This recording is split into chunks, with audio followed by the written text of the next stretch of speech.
Welcome in, welcome in to another video. Today I'm going to be going over the top 5 players that I could see the Chargers taking at pick 17 as of today. Kenneth Murray is a starting linebacker. Trey Pipkins or Storm Norton is our starting right tackle. And either Josh Palmer or Jalen Guyton is our third starting receiver. Josh Palmer I actually wouldn't hate, or Jalen Guyton, but the other two are pretty big positions of need going into the draft, which isn't what you want. We do still have some cap space as of today, but I just got the PFF NFL draft. What is it? NFL draft guide? Yeah. And honestly, compared to last year, it looks a lot better, the breakdowns that they do have, but I feel like there was way more players involved last year. Running backs, I don't know a couple of these guys, or I've just paid way more attention to the draft this year because not only do I recognize all the receivers and all the quarterbacks, but I can give a breakdown for each one, which I definitely couldn't do last year just because I feel like they had way more guys last year. Same thing with edge, linebackers. So it's more in depth on the players that they do have, but there's just less players kind of. And so I guess I already clarified it's as of right now. We don't have a right tackle, we don't have a linebacker. And this is for pick 17. In my opinion, if we address right tackle and possibly linebacker, it would be my preference to trade back. Ideally still in the first round, but trade back a good bit, try and pick up possibly a second, more realistically a third round pick, possibly a second, depending on how far back. But I'm going to kick things off with two players who most likely who I don't think are going to be there at 17.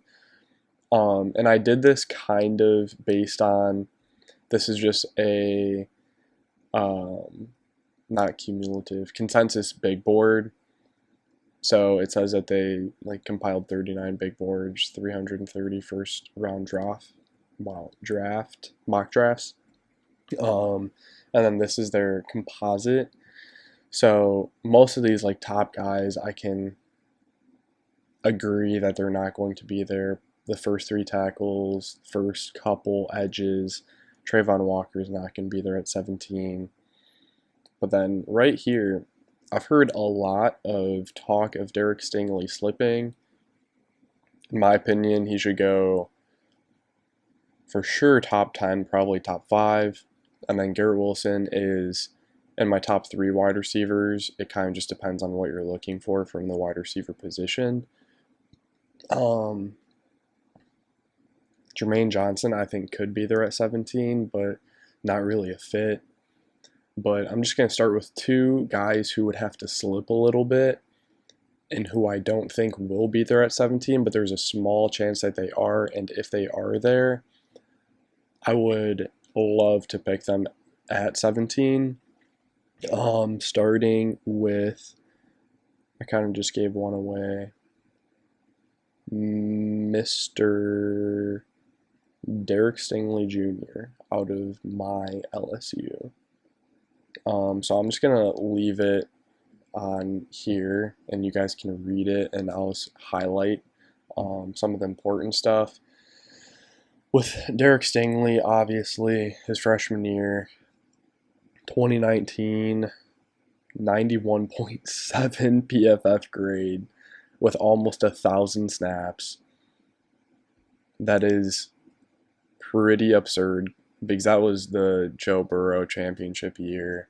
Um, that was a great year. And he has always been my favorite player. He came in the same year that I did to LSU. This guy ran a 4.3 coming out of high school. 4.3 flat coming out of high school. Had high 30s, possibly a 40-inch vertical coming out of high school. This dude would have blown up the combine if he was healthy. And that's the only thing in my mind that's the only thing that even crosses my mind. Anything about his skill, any routes that he sometimes struggles with, those aren't concerns to me. He's improved on some of that stuff since his freshman year when he got beat a couple times, but if you're talking about an island corner, Derek Stingley, number one, without a doubt. Sauce, possibly island potential, but Derek Stingley, flip on his freshman year tape, at 18 years old, this dude was dominating the SEC. He had Christian Fulton on the other side of him, so he was a little bit more experienced. Teams didn't really want to test him right away, especially earlier in the year, and then they quickly found out that they would probably rather test Christian Fulton because Derek Stingley is a monster. First class speed, he's not going to get beat deep. Anybody who talks about him getting burned by Devontae Smith in 2019, first play he was looking over at the sideline. That's her coach's fault. They were trying to change the coverage, as they're about to snap it. So Derek Stingley literally just wasn't even looking at Devontae Smith in the snap, and then he just got beat off the line. And then the other time he just tripped. So corners are gonna trip. Look at the entire season. Yeah, he has the kinds of feet and hips you don't see every day for a tall corner. It says 6 foot. I want to say, he was listed at 6'2". I think he's 6'1"-ish, 190, but he's just prototypical corner size, insane speed. He went off into, yeah. So you're gonna mainly want to play him in man. Why not too? When he was that incredibly dominant in man. This is a guy who's going to travel with your number one receiver no matter what size, no matter what skill set. And if he can stay healthy, I would put money on Derek Stingley more snaps than not. Mostly. So this is from 2021, not his freshman year. I kind of wish that they would just put his 2019 stats up here because his 2019 stats were absurd. Where he wins, it says athleticism, which is true. Island corner. Thank you, Mike, for putting that, where he can improve consistency. I agree.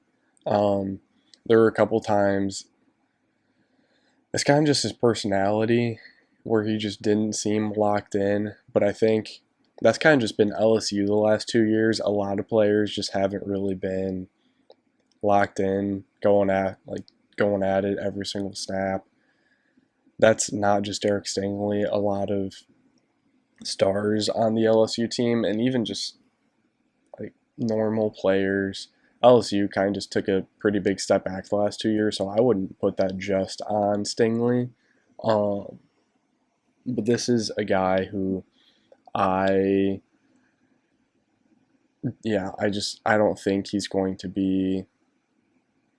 It says that he plans to test at LSU's Pro Day. If he does test, that would be sick. Yeah. He just hasn't locked in the last 2 seasons. Elite speed, elite ball skills, the best ball skills of any corner I've seen come out of the draft since I can remember, honestly. once that ball's in the air, he is a receiver, and chances are he's a better receiver than you. So, I mean, just his 2019 tape was just too absurd for him to get out of the top 5, for sure the top 10 for me, but a lot of guys have him slipping recently. So if he's there at 17, I would be okay taking him. Moving on, we're going to go to Garrett Wilson. There's a different receiver who's more realistically going to be there at 17, who also is a little bit better of a scheme fit, I think. But if that receiver goes ahead of Garrett Wilson, then I would still definitely be okay taking Garrett Wilson at pick 17. 6 foot, 183. This guy, pros and cons, insane body control. He just moves in a different way. He doesn't have prototypical elite route running, I would say, but yet he's still an elite separator, if that makes sense. He just finds different ways to get open, and being on team with Keenan Allen, I think, I mean, we're not going to cut Keenan or Mike at any point in the next 2 or 3 years, I think, but Garrett Wilson coming in at 21 years old, I think by next year he could take over the wide receiver 1 spot on the outside, put Keenan in the slot, still have Mike, and Garrett Wilson could be that wide receiver 1 for Justin Herbert for the next possibly decade. Change of direction, weapon after the catch, not enough answers for press coverage, can get too dancy. His heat map is actually pretty interesting.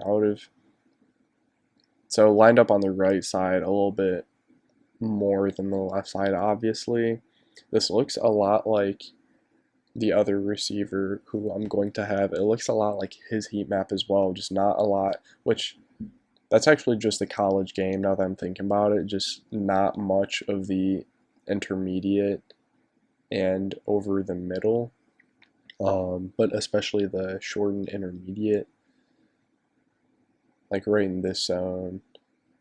I mean, shiftiness, movable weapon, where he can improve play strength. I think I agree. Garrett Wilson and George Pickens, it's hard to say who had the better catch, but Garrett Wilson has one of the best catches I've ever seen, and it is a contested catch. He gets up so unbelievably high. You guys should go check that one out. I don't remember who it was against, but just look up Garrett Wilson insane catch, and it should be the first one. 2021, 85.7 receiving grade. I'm going to just fly through these because I want to get into the actual top 5 more realistic options. But the bottom line, Wilson has a ton of uncoachable tools to work with, but in certain ways, he's more of a project than we're used to seeing out of Ohio State. I think I kind of agree compared to Chris Olave, just because they have similar floors, I would say. I think Garrett Wilson has a higher ceiling. But as of right now, Chris Olave is just a little bit more polished. And then obviously receivers in the past, like Michael Thomas, I want to say came out of Ohio State. Now I'm blanking on other Ohio State receivers for some reason. Jackson Smith and Jigba.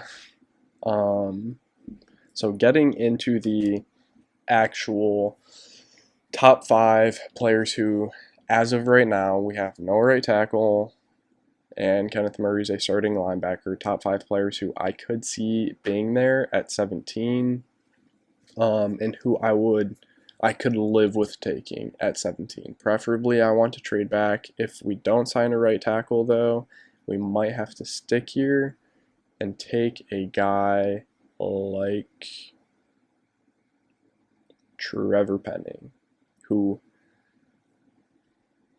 I don't think had a great Senior Bowl. It scared me a lot watching him throw. I don't remember which player it was, but it was the D end. He literally threw him into Desmond Ritter's knees at the Senior Bowl, which, like, I'm not a head coach, but if I saw my tackle do that, especially in college or at the Senior Bowl, like, dude, that's just sloppy. Like, yeah, we get it. You're aggressive and an insane run blocker. Not necessarily a hothead, but just extremely, extremely aggressive, a bully on the football field. But you need to control that a little bit better and not toss a D end into your, like, Justin Herbert future, many, many, many hundreds of millions of dollars quarterback and perennial all pro top 5 QB in the NFL. Like, that wouldn't fly. So I'm assuming he can get that under control and not throw people into his quarterback. Yeah, he's not amazing in pass protection. Run blocking, yeah, it's pretty insane. Run blocking, and on the right side, prototypically, or it used to be, that's where you'd want your dominant run blocker. Yeah, here we go. So pass blocking efficiency, 98.5, which is pretty good. But keep in mind, he's playing at Northern Iowa competition level, not going to be that great. And he did play left tackle for, I don't know what their mascot is, but for Northern Iowa. He does have experience at right tackle, though, where he wins power, yeah, 6'7", 325. That's extremely prototypical right tackle, but you can still move size, gap scheme, where he can improve staying low. And then pass block grade. Well, okay, so 99.9 grade for zone blocking, for like zone run blocking. That is absolutely incredible. Pretty absurd. True pass set grade, 85.4. That's still really good, but keep in mind he's playing at University of Northern Iowa.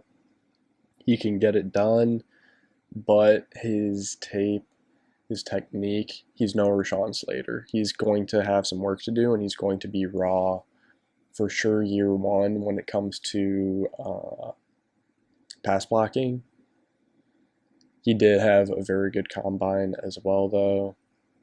Elite strength, 6'7", 325. Arm length, 34.25. That's what you like to see. Hand size, 10.13. 40-yard dash, 4.89. That's very good. 20-yard shuttle, 4.62. That's still in the, for sure above average, but almost elite. 3-cone, 7.25. 3-cone doesn't matter that much for offensive linemen. Broad jump for sure does, though. 9.3. Above, there's the percentiles. 97th percentile for the 3-cone. 83rd percentile still for the broad jump. That's what you want. I mean, even if the technique isn't there, at least he's a freak, and at least he has a physical makeup. I mean, I would be okay taking him at pick 17. And I feel similar about this next guy. I'm kind of torn on which one I would prefer if they're both there. Bernard Raymond out of Central Michigan, 2-star. He came in at tight end, I want to say. Yeah, he started his career at tight end for 2 seasons before switching to tackle for the last 2 seasons. So he's still kind of bulking up a little bit. He's 6'6", 303, which isn't a bad size. He could still definitely add a little bit of weight, but 94.6 overall grade. All of his highest graded games came this season. Great athlete. Slim but not weak. Play strength is fantastic for his size. Was he the guy? So yeah, he grew up in Austria. Came here as a foreign exchange student. Arm length is barely hitting the 33-inch cutoff. I'm pretty sure he's below 33 inches actually, which would take him off a lot of teams' boards, but Rashawn Slater came in with exactly 33-inch arms, and if you're like half an inch shorter, and Rashawn Slater, Pro Bowl, like elite left tackle, I think as long as you're around 33, that's where you want to be. Obviously, longer is better, but I mean, I would be okay with him starting at right tackle. Yeah, but he could still stand to pack on mass. I want to see him 6'6", 320, and I think if he could keep that athleticism, which I think that he could, he would be he already has okay technique, overall passing or pass sets and run blocking, but with his athleticism, raw athleticism, how new he is to the position, and the fact that he could still stand to add a little bit of mass and hopefully therefore a little bit of strength, I think that bodes well for him. Pass blocking efficiency 98.8, where he wins hands. Honestly, that's what you like to see. His hand placement in the run game is already outstanding. What's his role? Left tackle. I mean, he may be new to the overall compared to other guys. I was going to say he wasn't a right tackle, so why would he be new to left tackle? And he probably would come in and play right tackle for us, which would also mean, like, yeah, ideally you want to bulk up. Add on, for sure, 20, maybe 30 pounds. That's a lot, though. Year one, I would say add 15, get him up to like 315, see how he plays. If he's fine, keep him there, but maybe add 5 or 10 more pounds on top of that. Athleticism, very elite, just above average in everything other than that arm length, where he's just a tick below 33-inch arms. But run blocking, pass blocking, similar to Trevor Penning, dominating a little bit lower competition. Actually, we played them, Central Michigan, I think. We, as an LSU, I think we played Central Michigan. I guess that wasn't one of his lowest graded games, though, which is impressive, because we destroyed, I thought it was Central Michigan. It might have been an even worse team than them. Feet balance, 10 out of 10. Flexibility, explosiveness, that's interesting.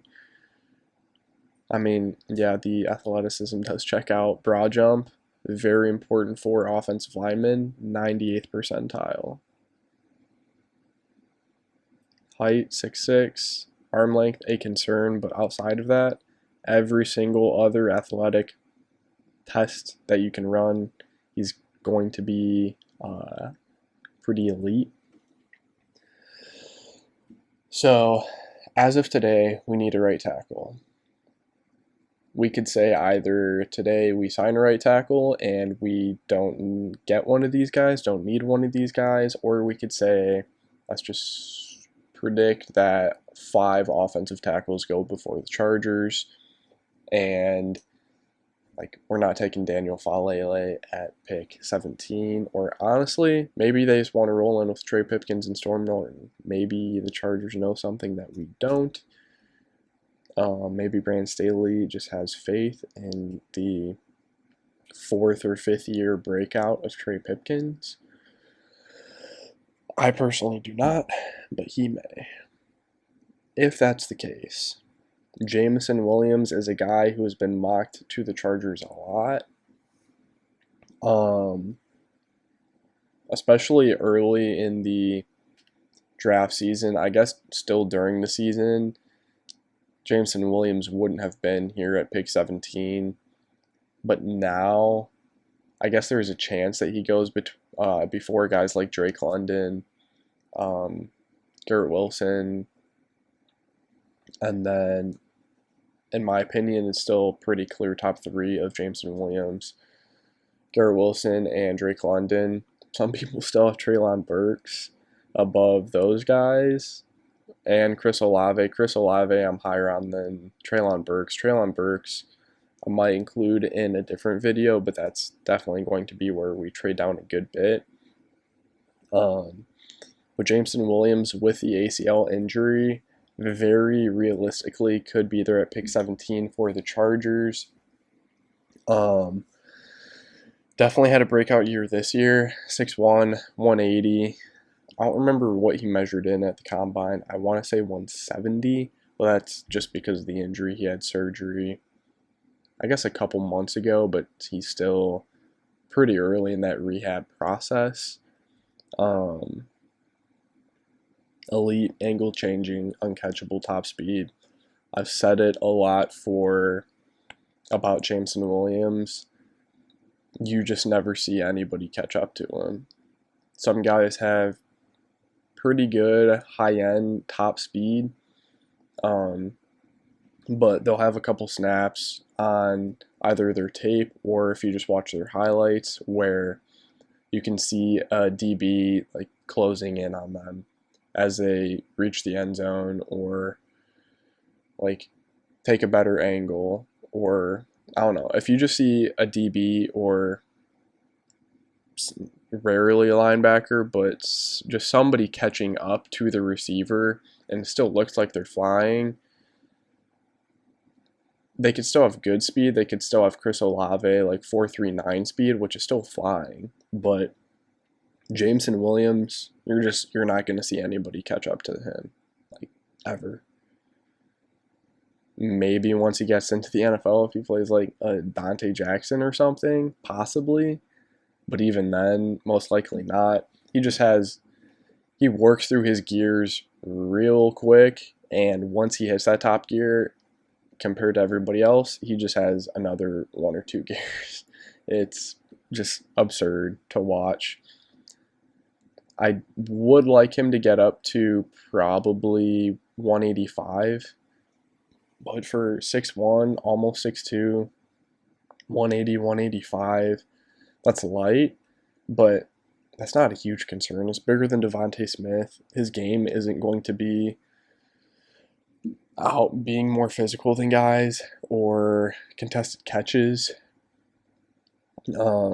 Obviously, his heat map is a lot of deep routes, some short over the middle stuff, not much intermediate. But then again, that is sort of just the college game, where he wins speed, obvious home run threat from anywhere on the field.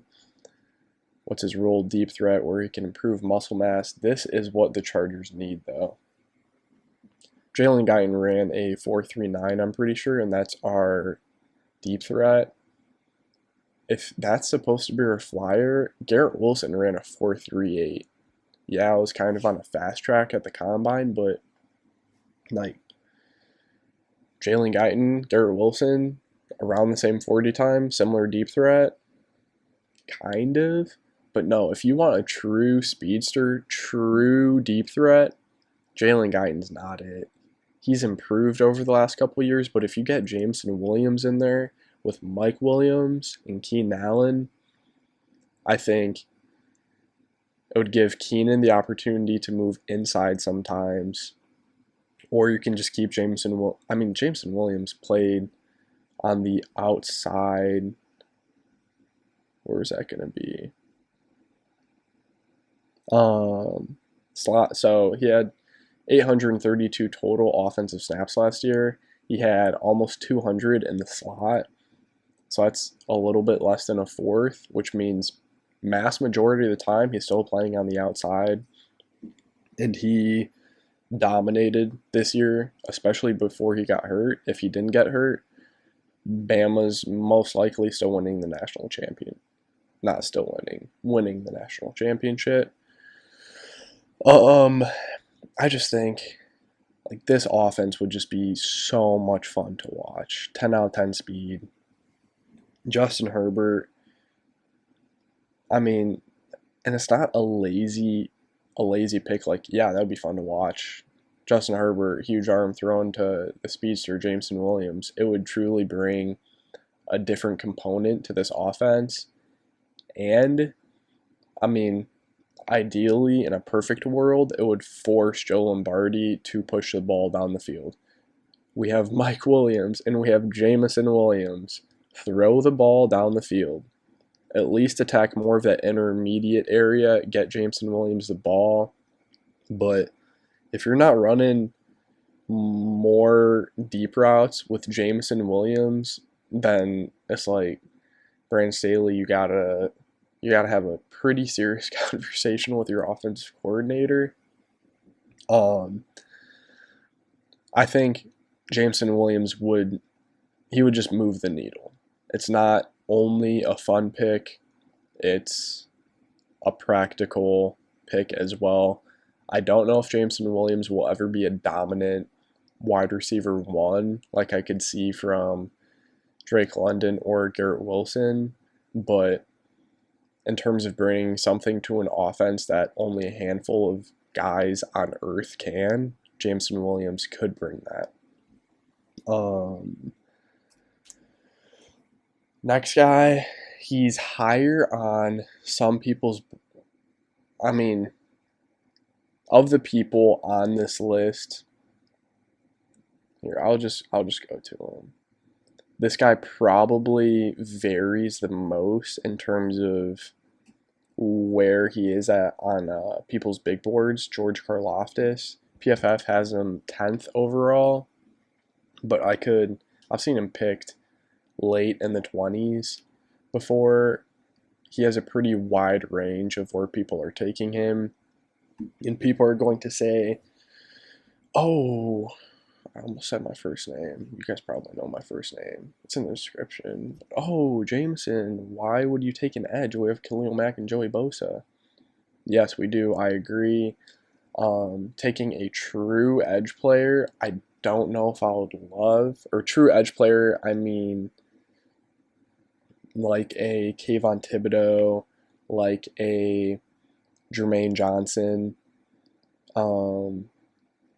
David Ojabo is a guy who, by true edge, outside linebacker, sort of, or 4-3 defensive end, but I just couldn't see them kicking inside. But a guy like George Karloftis can kick inside.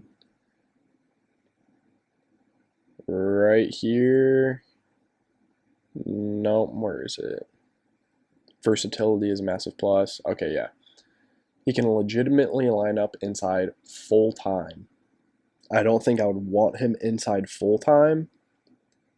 Honestly, maybe. Could you imagine Sebastian Joseph Day at nose, George Karloftis, possibly Austin Johnson in there as well, possibly, and then Khalil Mack and Joey Bosa? That D-line would be absurd. You could have George Karloftis lined up next to Joey Bosa. Just say, hey, Karloftis, if you want to get on the field and play a lot in your first year in your rookie season, put on 10 pounds. No doubt that he could do it. Get, honestly, 266, that might be a little, nah, that's a pretty big boy. But he could definitely get up to 275, 280. He's so explosive. He grew up playing, water polo. Extremely explosive in his lower half.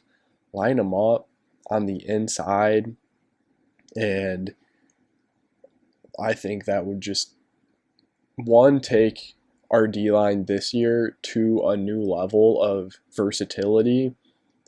The stunts that you could do with Joey Bosa, George Karloftis, put him next to Khalil Mack, Sebastian Joseph Day eating up in the middle, Austin Johnson, Jerry Tillery for...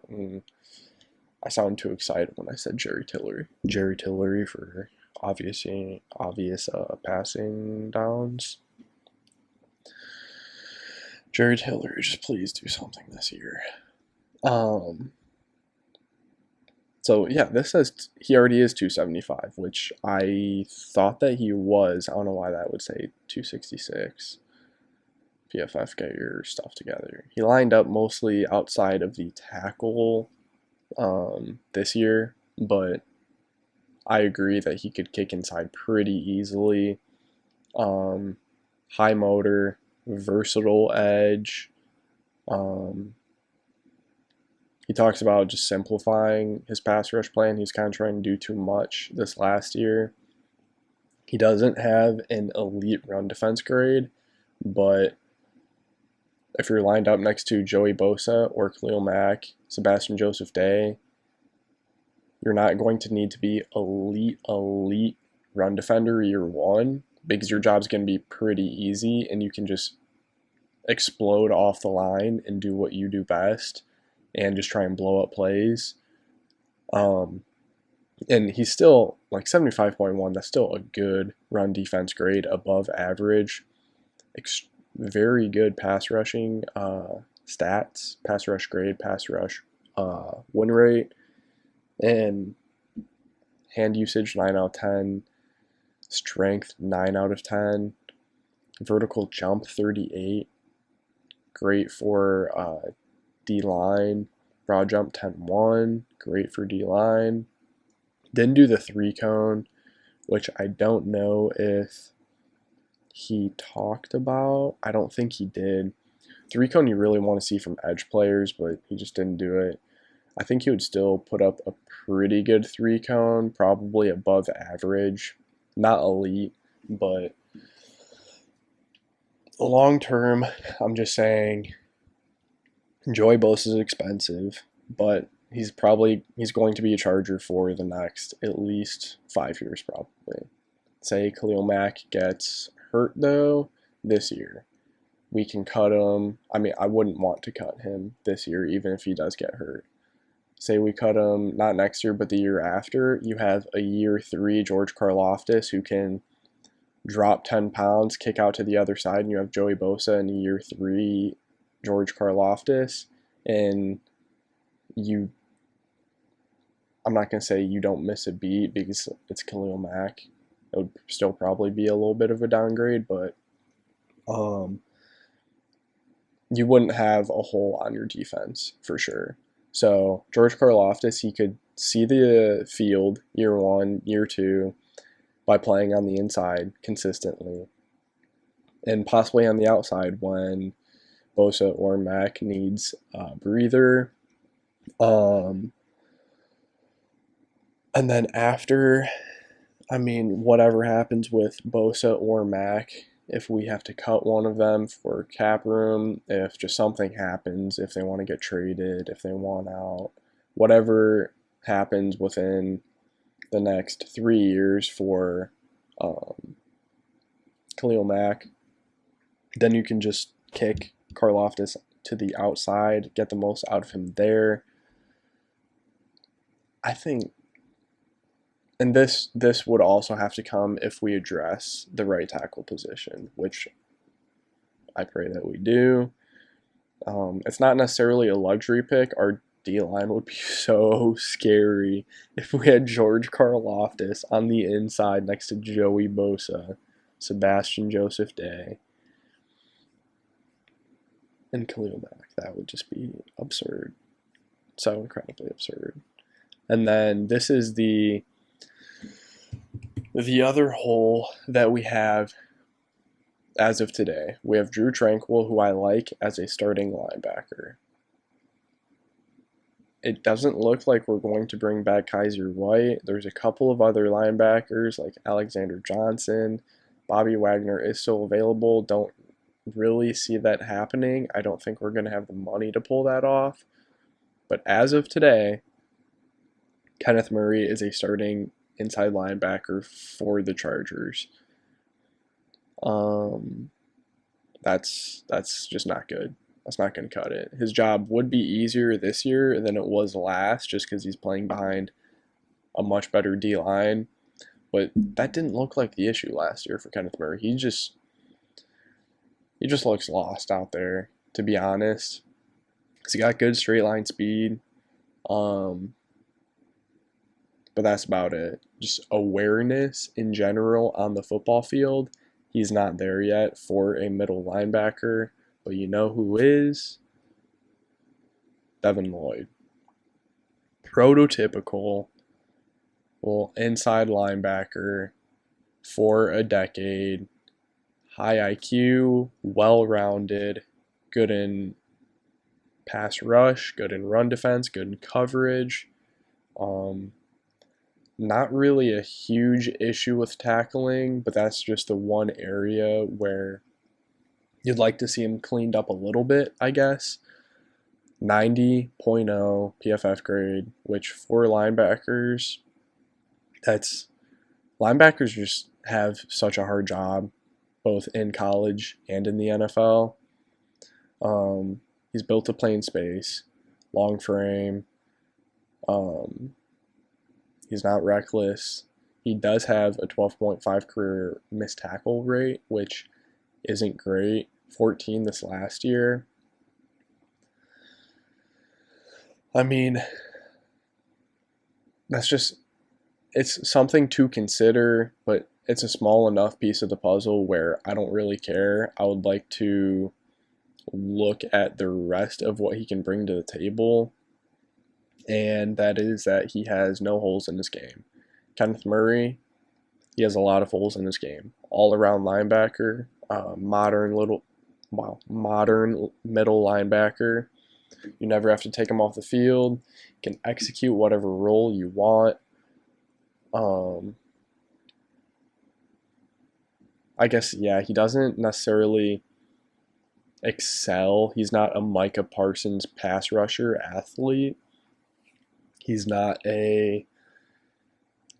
necessarily Fred Warner in coverage. Who is his? So shades of Fred Warner. He's not quite Fred Warner or Levante David in coverage, where he's just going to shut down guys in the slot consistently, tight ends. But he's above average and more than capable of whatever you can ask him to do. And I think that would move the needle of this team, mainly because, similar to right tackle, linebacker is a pretty big need right now, and if you could go from pretty below average to slightly above average, that's going to move the needle a lot compared to, I don't know, if we took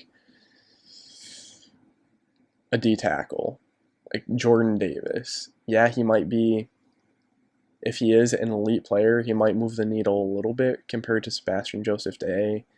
He's going to be a good player, but compared to what we have now, a guy like Devin Lloyd would improve this defense a lot more than a Jordan Davis. 9 out of 10 frame, high awareness, which is the most important thing for especially modern inside linebackers. They just have to do so much in the run game and in the pass game, and just awareness. If you have that down and you're a plus athlete like this, I mean, 33-inch arms, so tackles and arm length, like tackling and arm length, I've always been a little bit confused on the relationship there because actually I don't remember how long Bobby Wagner's arms are, but he's a prototypical guy of like never misses tackles. Broad jump 10.6, vert 35, 40-yard dash 4.66, hand size 9.5.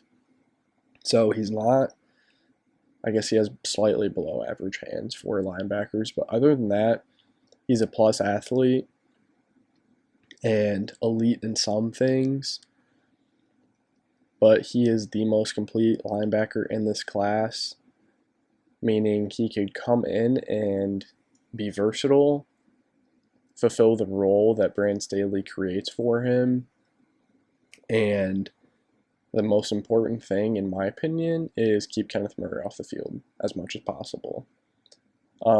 There are some other linebackers who I like in this class, but they're more like Nakobe Dean, probably late first, and then there's a lot of second and third round linebackers who I like, but for sure none of them that I would feel amazing about being our guy in the middle of the field. For how many pieces we have on this defense, having a guy like Devin Lloyd in the middle, that, I mean, yeah, we still need some depth at corner, some depth at edge, but this defense is a weak link game in the NFL. They're going to attack you where you're not great, and we wouldn't have any holes, and this team would be elite. This defense would be extremely elite. Our offense is already very elite. We would be a hard team to beat. Hopefully we address linebacker before the draft, and we can trade down and don't even have to take any of these players. But if we were to pick at 17, that's a list of 5 guys plus 2 guys who probably won't be there but might slip, who I would be okay taking. I'm probably going to make another video at some point of options, guys I would target if we traded down in the draft, plus probably some teams to look out for that we could trade down with, who they might want to come up, whether that's for a quarterback or not. Let me know what you guys think of me using the PFF NFL Draft Guide. I like doing it just because they put out pretty good data, and getting your hands on this, it's not super difficult, but it's always just a very fun part of the year and a fun thing to look at. But let me know what you guys think of the draft guide and me using it, and then let me know what you guys think of the players at 17 that I have listed, and whether or not you guys would also be happy with them at pick 17. But like, comment, subscribe, and I will see you guys in the next video.